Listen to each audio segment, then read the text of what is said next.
সুজলা সুফলা শস্য শ্যামলা আমাদের এই বাংলাদেশ। এই বাংলাদেশের কোথায় কত যে বিচিত্র রূপের মানুষের জীবনযাপন চলে সেটা ভাববার বিষয়। দেখতে পাচ্ছেন একটি ভাসমান রেস্টুরেন্ট, একতা ভাসমান রেস্টুরেন্ট। এটি মানিকগঞ্জ জেলার কালীগঙ্গা নদীর তীরে একটি গ্রাম, সেই গ্রামের নাম চারিগ্রাম। এই চারিগ্রামের এই কালীগঙ্গা নদীর পানির উপরে ভাসমান শত শত ড্রামের উপর তৈরি করা হয়েছে এই ভাসমান রেস্টুরেন্ট। একটি ভাসমান রেস্টুরেন্ট দেখা যাচ্ছে এবং এই রেস্টুরেন্টে চমৎকার চমৎকার কিন্তু ডিজাইন করা বিভিন্ন বাহারি কালারের রঙিন ঢেউটিনের তৈরি কিন্তু এই ভাসমান রেস্টুরেন্ট। এবং এখানে সন্ধ্যা হলে মানুষের ভিড় জমে এবং বিভিন্ন ধরনের খাবার আইটেম কিন্তু ফাস্ট ফুডের খাবার আইটেম পাওয়া যায়।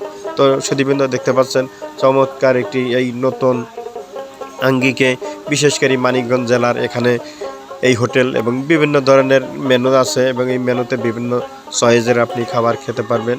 এবং নদীর কূল ঘেঁষে যে গ্রামের দৃশ্যপট এবং এই সময় সাধারণত নদী জেগে উঠেছে এবং পানি কমে গেছে, চরের মানুষের আনাগোনা প্রায়ই দেখা যায় এবং চমৎকার একটি এলাকা। কিন্তু একটি গ্রামের পাশে নদীর মোহনা বলা যায় এবং বদ্বীপ আকৃতির ওদিকে, আর এদিকে ভাঙ্গন এলাকা।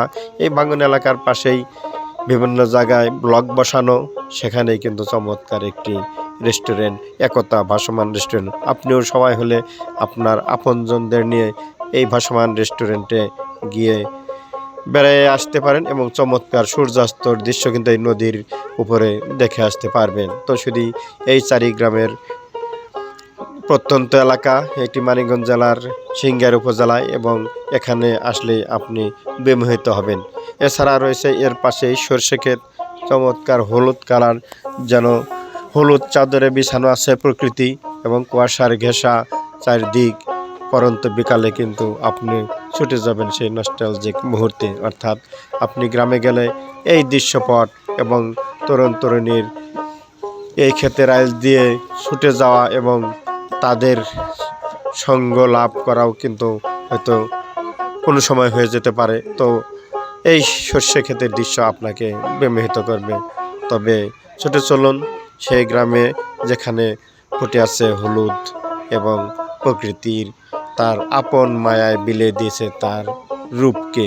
তো শুধু ভালো থাকবেন, এই রকম সুন্দর প্রকৃতি আপনারা উপভোগ করুন এবং মানুষকেও উপভোগ করার সুযোগ দিন।